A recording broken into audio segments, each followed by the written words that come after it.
Hi guys, it's so nice to have you with me today. Victoria Stella from South. Can you please introduce yourself and tell us a little bit more about your background? Yeah, sure. Hi, Aggie. Thanks for inviting us to chat with you.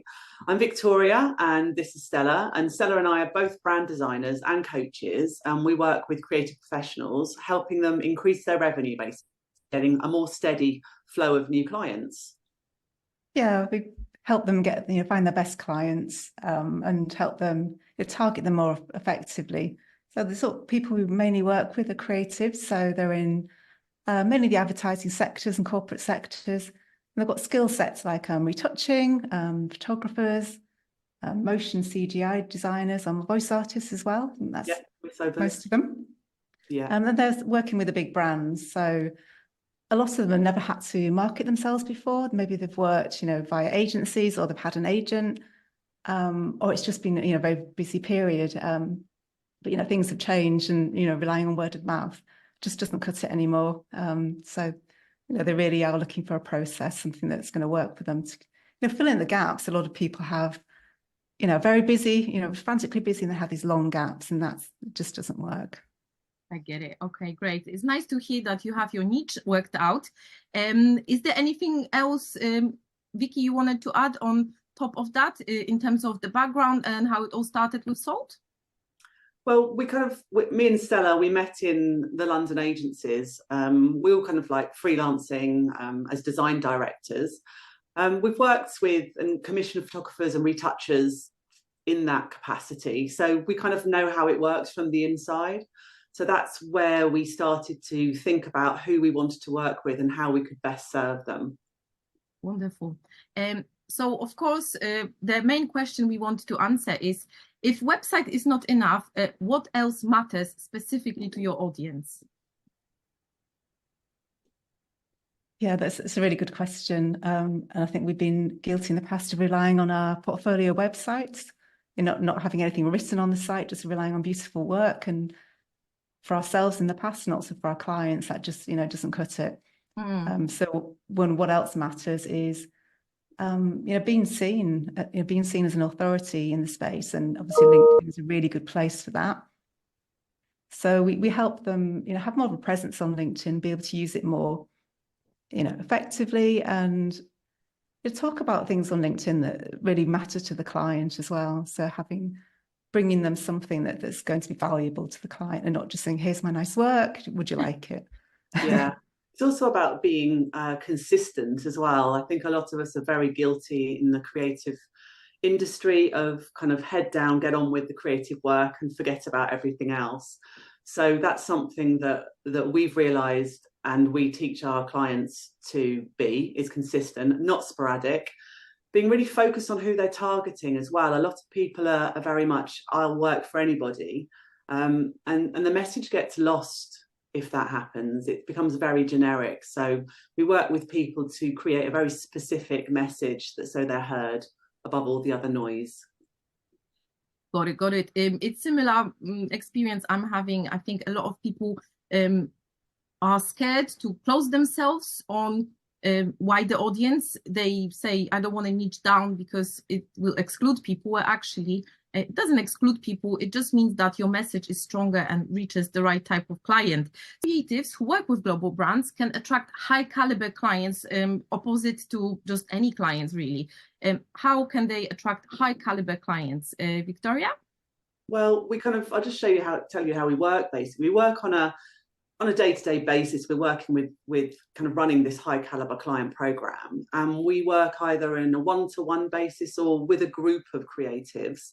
And we work with them on their image, their branding, their website, curating their work, as well as kind of bedding in this process for new clients. And we use this ourselves, so we know it works.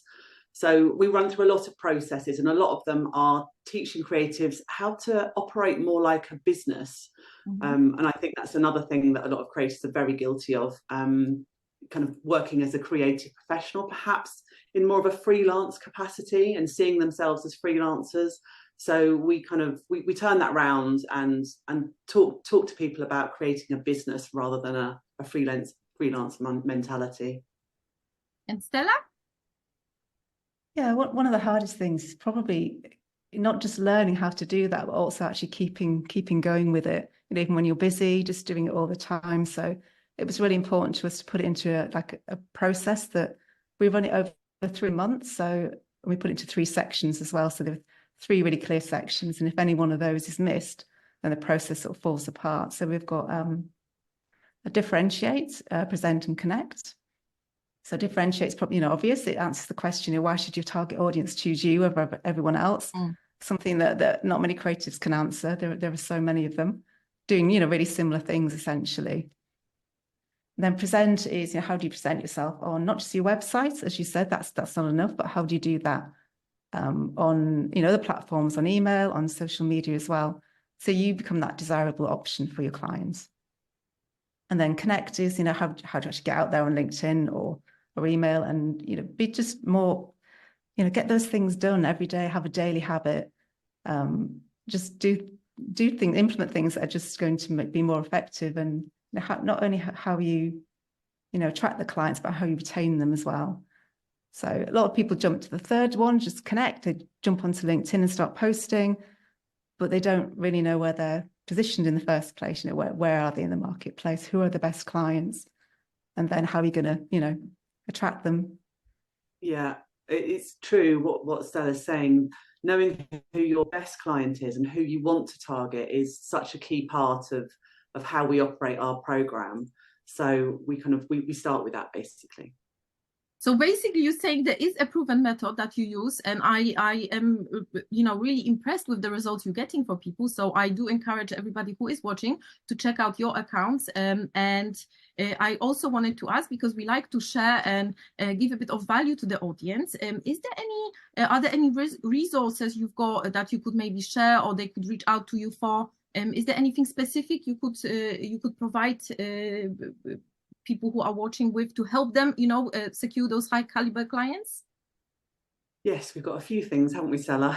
Yeah. One of the most popular ones is probably our LinkedIn guide, which is really good for creatives, because they're used to being on Instagram and doing things a certain way, doing it very visually. So when they come over to LinkedIn, it's like, what do I write? What do I do if I'm not talking about my latest work? Perhaps they can't even show that work. It might be under NDAs. So yeah, we just have a guide that they can download, and it's just really talks about, what profile should they use, what should they post, how often, what's the best way to connect with people, like starting conversations. It's a really big hurdle to get over when you just haven't had to do that. Yeah, so just got a guide that will sort of get you started with that in the right direction. Yeah, it can take the guesswork out of it, can't it? A lot of people, as Stella said, are a little bit frightened to take the first step, and this PDF will help them. Wonderful. So we can include maybe a link, or I will include instructions on how to reach out to you guys to get the guide. And of course, it's been a pleasure speaking with you. I am looking forward to seeing you bring even more results to people. And if anybody has any questions, you guys, just get in touch with us, Stella or Victoria from SALT, and I'm sure they will be very willing to answer any questions you have. Is there anything else you wanted to add on top of this, ladies? Yeah, I'd just like to say we've enjoyed following you, Aggie, on LinkedIn. You really do. You're not, your content is really entertaining, but you're not afraid to sort of ask questions and test things and, get feedback. And that's what it's all about, isn't it? Not just saying, here's what I do. Do you want it? So yeah, definitely enjoyed that. Victoria, anything else? Yes, just to say that, yeah, we are available to take calls and bookings. We have 15-minute slots available. Quite happy to chat about business. So yeah, jump on a call with us. Wonderful. Thank you so much for today. I'm looking forward to seeing you being proactive on LinkedIn. Take care now. Thank you.